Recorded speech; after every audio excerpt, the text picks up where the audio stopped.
आज हम पढ़ेंगे रामायण के बारे में। रामायण यानी कि राम जी की कथा। आखिर ये कथा शुरू कहाँ से हुई?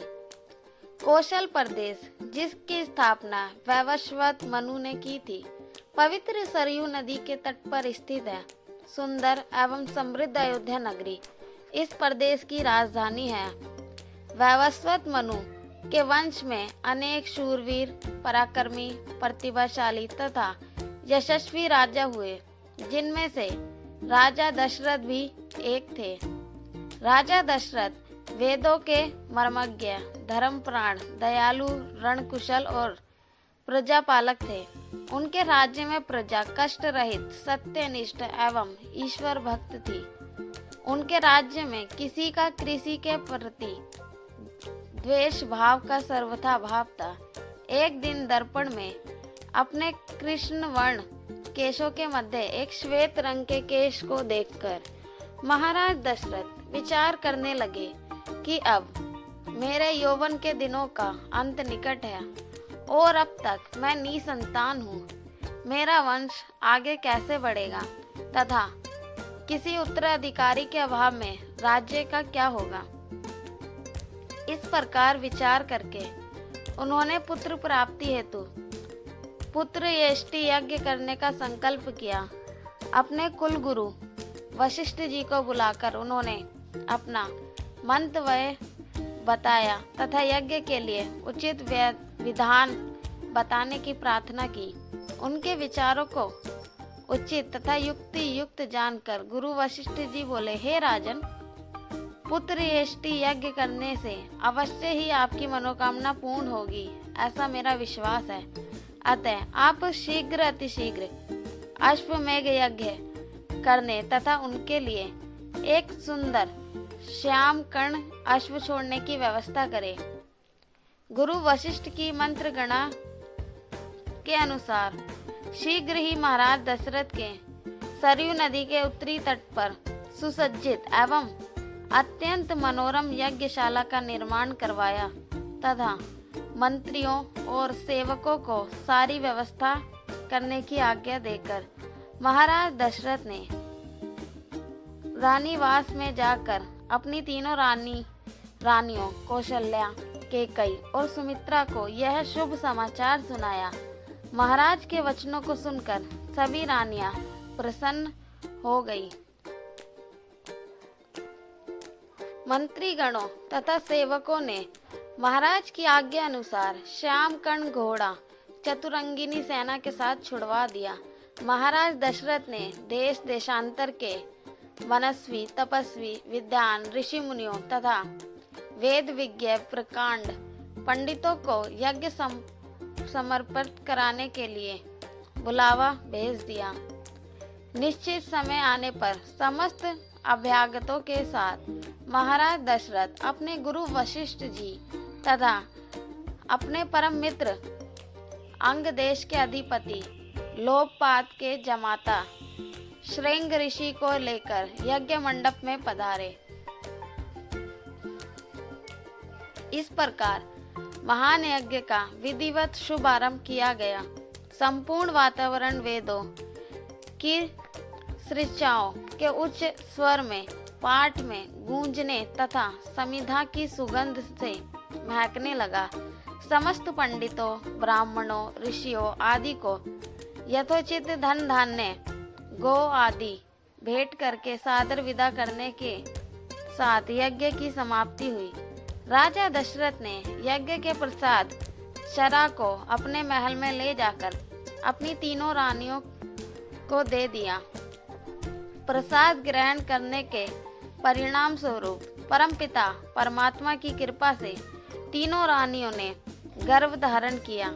जब चैत्र मास के शुक्ल पक्ष की 9वीं तिथि को पुनर्वसु नक्षत्र में सूर्य, मंगल, शनि, बृहस्पति तथा शुक्र अपने अपने उच्च स्थानों में विराजमान थे, कर्क लगन का उदय होते ही महाराज दशरथ की बड़ी रानी कौशल्या के गर्भ से एक शिशु का जन्म हुआ, जो कि श्याम वर्ण, अत्यंत तेजोमय, परम कांतिवान तथा अद्भुत सौंदर्यशाली था। उस शिशु को देखने वाले ठगे से रह जाते थे। इसके पश्चात शुभ नक्षत्रों और शुभ घड़ी में महारानी कैकेयी ने एक तथा तीसरी रानी सुमित्रा के 2 तेजस्वी पुत्रों का जन्म हुआ।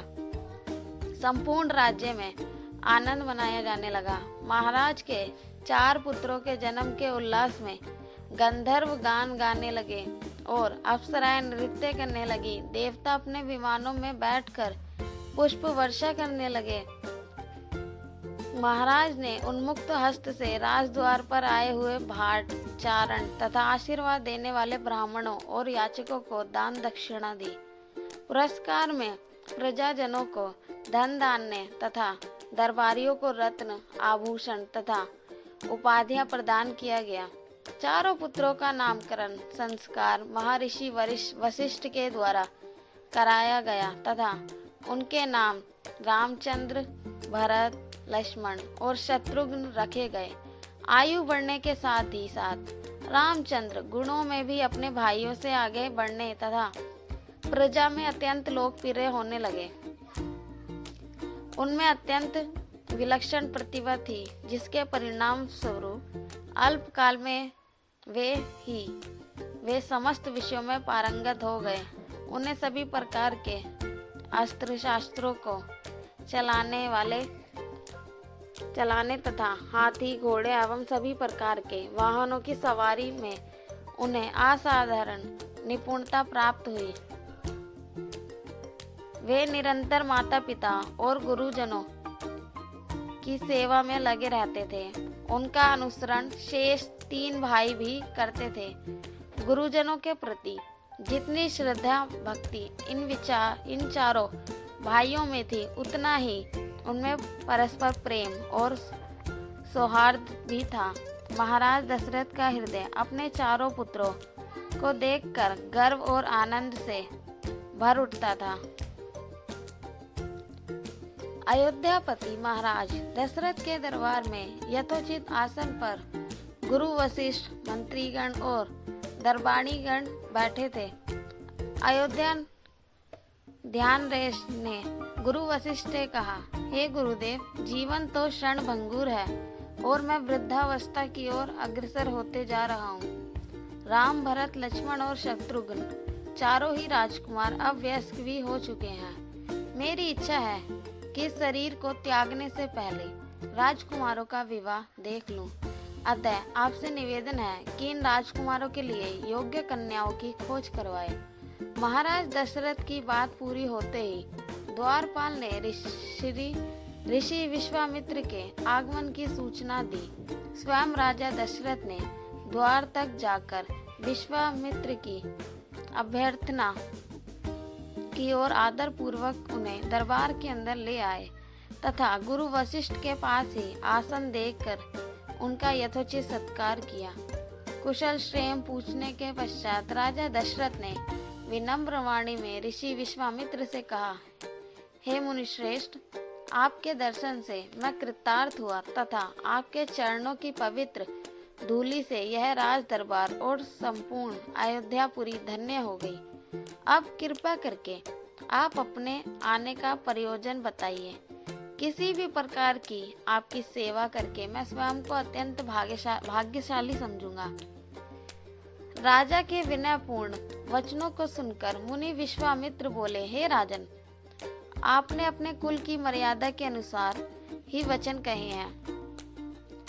इक्ष्वाकु वंश के राजाओं की श्रद्धा भक्ति गौ, ब्राह्मण और ऋषि मुनियों के प्रति सदैव ही रही है। मैं आपके पास एक विशेष प्रयोजन से आया हूँ। समझिए कि कुछ मांगने के लिए आया हूँ। यदि आप मुझे वांछित वस्तु देने का वचन दें तो मैं अपनी मांग आपके सामने प्रस्तुत करूं। आपके वचन ना देने की दशा में मैं बिना कुछ मांगे ही वापस लौट जाऊंगा। महाराज दशरथ ने कहा, हे ब्रह्मा ऋषि, आप निसंकोच आप अपनी मांग रखें। संपूर्ण विश्व जानता है कि रघुकुल के राजाओं का वचन ही उनकी प्रतिज्ञा होती है। आप मांगो तो मैं अपना शीश काट कर भी आपके चरणों में रख सकता हूँ। उनके इन वचनों से आश्वस्त ऋषि विश्वामित्र बोले, राजन, मैं अपने आश्रम में एक यज्ञ कर रहा हूँ। इस यज्ञ के पूर्ण आहुति के समय मारीच और सुबाहु नाम के 2 राक्षस आकर रक्त, मांस आदि अपवित्र वस्तुएं यज्ञ वेदी में फेंक देते हैं। इस प्रकार यज्ञ पूर्ण नहीं हो पाता। ऐसा वे अनेक बार कर चुके हैं। मैं उन्हें अपने तेज से श्राप देकर नष्ट भी नहीं कर सकता, क्योंकि यज्ञ करते समय क्रोध करना वर्जित है। मैं जानता हूँ कि आप मर्यादा का पालन करने वाले ऋषि मुनियों के हितैषी एवं प्रजावत्सल्य राजा हैं। मैं आपसे आपके ज्येष्ठ पुत्र राम को मांगने के लिए आया हूँ, ताकि वह मेरे साथ जाकर राक्षसों से मेरे यज्ञ की रक्षा कर सके और मेरा यज्ञ अनुष्ठान निर्विघ्न पूरा हो सके। मुझे पता है कि राम आसानी के साथ उन दोनों का संहार कर सकते हैं, अतः केवल 10 दिनों के लिए राम को मुझे दे दीजिए। कार्य पूर्ण होते ही मैं उन्हें सकुशल आपके पास वापस पहुंचा दूंगा। विश्वामित्र की बात सुनकर राजा दशरथ को अत्यंत विषाद हुआ। ऐसा लगने लगा कि अभी वे मूर्छित हो जाएंगे। फिर स्वयं को संभाल कर उन्होंने कहा, मुनिवर, राम अभी बालक हैं। राक्षसों का सामना करना उनके लिए संभव नहीं होगा। आपके यज्ञ की रक्षा करने के लिए मैं स्वयं ही जाने को तैयार हूँ। विश्वामित्र बोले, राजन, आप तनिक भी संदेह ना करें कि राम उनका सामना नहीं कर सकते। मैंने अपने योग बल से उनकी शक्तियों का अनुमान लगा लिया है। आप निसंकोच होकर राम को मेरे साथ भेज दीजिए।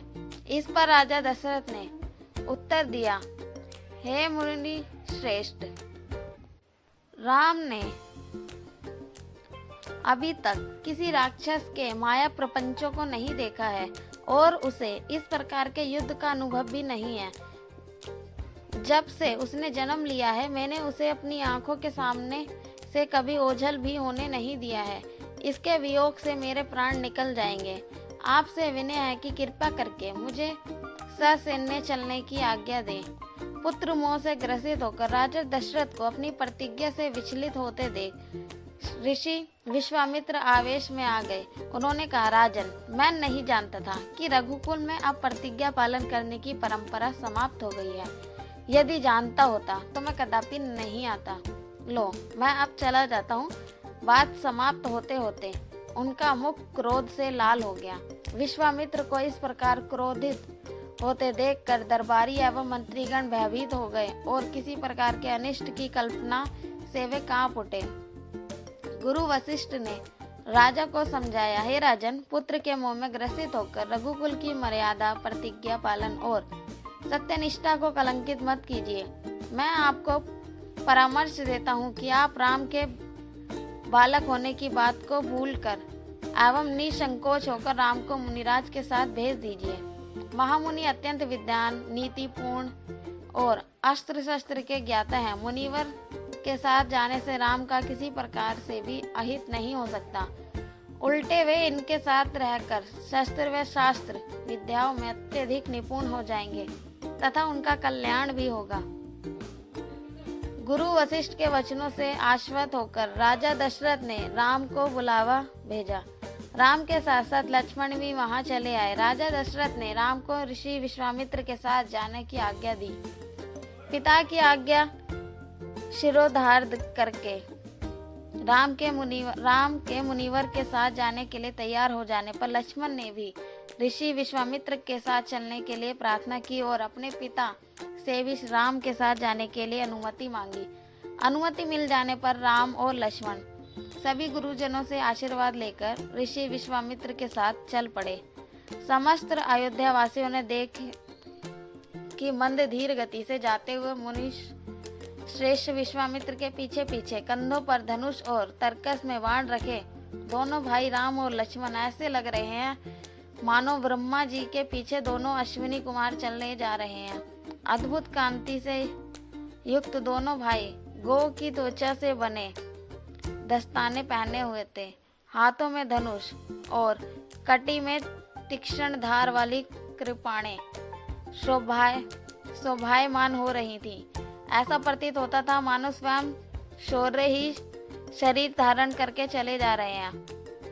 लता विपटों के मध्य से होते हुए 6 कोस लंबा मार्ग पार करके वे पवित्र सरयू नदी के तट पर पहुंचे। मुनि विश्वामित्र ने स्नेह युक्त मधुर वाणी में कहा, हे वत्स, अब तुम लोग सरयू के पवित्र जल से आचमन स्नान आदि करके अपनी थकान दूर कर लो, फिर मैं तुम्हें प्रशिक्षण दूंगा। सर्वप्रथम मैं तुम्हें बला और अतिबला नामक विद्याएं सिखाऊंगा। इन विद्याओं के विषय में राम के द्वारा जिज्ञासा प्रकट करने पर ऋषि विश्वामित्र ने बताया, ये दोनों ही विद्याएं असाधारण हैं। इन विद्याओं में पारंगत व्यक्तियों की गिनती संसार के श्रेष्ठ पुरुषों में होती है। विद्वानों ने इन्हें समस्त विद्याओं की जननी बताया है। इन विद्याओं को प्राप्त करके तुम भूख और प्यास पर विजय पाओगे। इन तेजों में विद्याओं की सृष्टि एवं स्वयं ब्रह्मा जी ने की है।